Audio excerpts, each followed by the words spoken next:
Hello मेरे प्यारे दोस्तों, आप सभी का स्वागत है मेरी एक और वीडियो में। और आज की इस वीडियो में मैं आपको एक और अच्छे से टॉपिक के बारे में बताऊंगा जो आपको एक अच्छा सा ज्ञान देगी।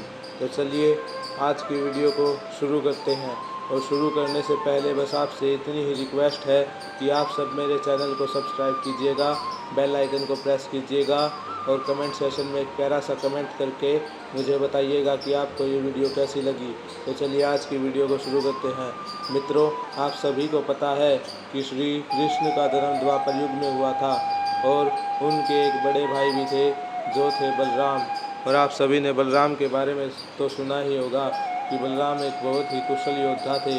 श्री बलराम श्री हरिनारायण के प्रमुख सेवक शेषनाग के अवतार थे, जो कि श्री हरिनारायण के हर अवतार के साथ हर एक युग में अपना अवतार लेकर इस धरा पर उनके साथ उनकी लीलाओं में खुद का योगदान देते हैं। श्री बलराम के जन्म की तिथि को हम बलराम जयंती के रूप में भी मनाते हैं। श्री बलराम का जन्म भाद्र मास की कृष्ण पक्ष की छठी तिथि को हुआ था। कुछ कथाओं के अनुसार इसी मास की अष्टमी तिथि को भगवान श्री कृष्ण का जन्म हुआ था, जो नारायण के 8वें अवतार थे।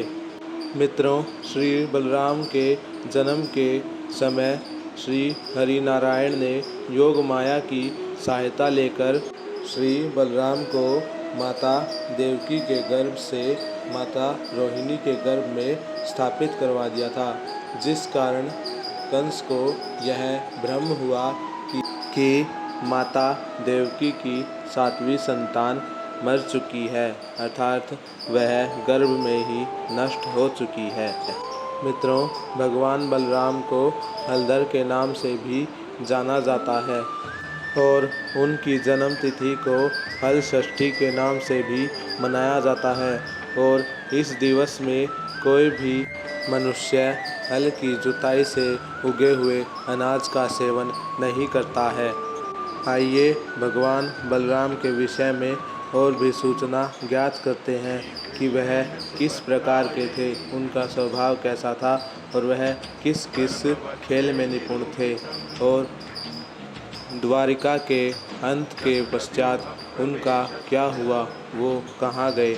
चलिए इस विषय में भी बताता हूँ।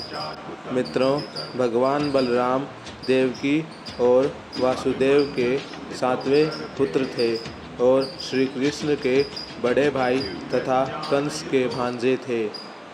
जब देवकी का विवाह संपन्न हुआ तो कंस देवकी को विदा करने के लिए उसके साथ रथ पर सवार होकर जाने लगा। तब आकाशवाणी हुई और उस आकाशवाणी के भय से कंस ने देवकी और वासुदेव को मारने का प्रयास किया, किंतु वासुदेव की बातें सुनकर कंस ने उन्हें कारागार में डाल दिया।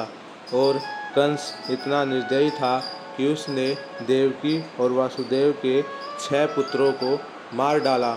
और उसके पश्चात भगवान बलराम का जन्म हुआ और उसके पश्चात श्री कृष्ण का जन्म हुआ। जब श्री कृष्ण ने कंस का वध किया, उस समय भगवान बलराम की आयु 17 से 15 वर्ष की होगी और श्री कृष्ण की आयु 14 से 16 वर्ष की होगी। मित्रों, भगवान बलराम कुश्ती, मल्लयुद्ध, गदायुद्ध आदि में अत्यधिक निपुण थे और उन्हीं से दुर्योधन और भीम ने गदायुद्ध, मल्लयुद्ध और कुश्ती सीखी थी, जिस कारण भगवान बलराम दुर्योधन और भीम के गुरु भी कहलाए थे, क्योंकि उन दोनों ने ही उनसे शिक्षा ग्रहण की थी। किंतु भगवान बलराम अत्यधिक स्नेह दुर्योधन से ही करते थे। मित्रों, महाभारत के युद्ध के पश्चात जब सब कुछ समाप्त हो गया था, पांडवों ने कौरवों पर विजय पा ली थी। उसके पश्चात वह सब हस्तिनापुर लौट आए थे, किंतु माता गांधारी अत्यंत क्रोधित थी और उन्होंने श्री कृष्ण को उनके वंश के नाश होने का श्राप दिया था, जिस कारण उसके पश्चात वह श्राप फलित हुआ और द्वारिका का नाश हो गया। और यादव वंशियों का विनाश हो गया, तब भगवान बलराम यह सब नहीं देख सके और वह अपने पूर्ण रूप में आ गए, शेषनाग के रूप में आ गए और अपने धाम वैकुंठ वापस लौट गए। भगवान बलराम के 2 मंदिर हैं, जिनमें से एक मथुरा वृंदा में स्थापित है तो दूसरा जम्मू में स्थापित है।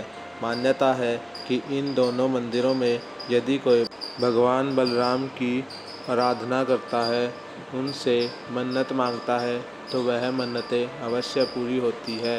और यदि कोई स्त्री भगवान बलराम को राखी बांधती है तो उसके विवाह की तारीख 1 महीने में निकल आती है। इस मंदिर का इतिहास 350 साल पुराना है। कहा जाता है कि इस मंदिर का निर्माण डुग्गर शासक महाराज रणवीर सिंह ने करवाया था।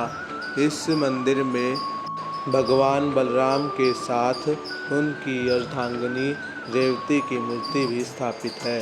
कहा जाता है कि जो कोई भी जोड़ा इस जोड़े का पूजन करता है, उसके घर में कभी भी अशांति नहीं होती है, उसका वैवाहिक जीवन अत्यंत ही सुखदायी होता है।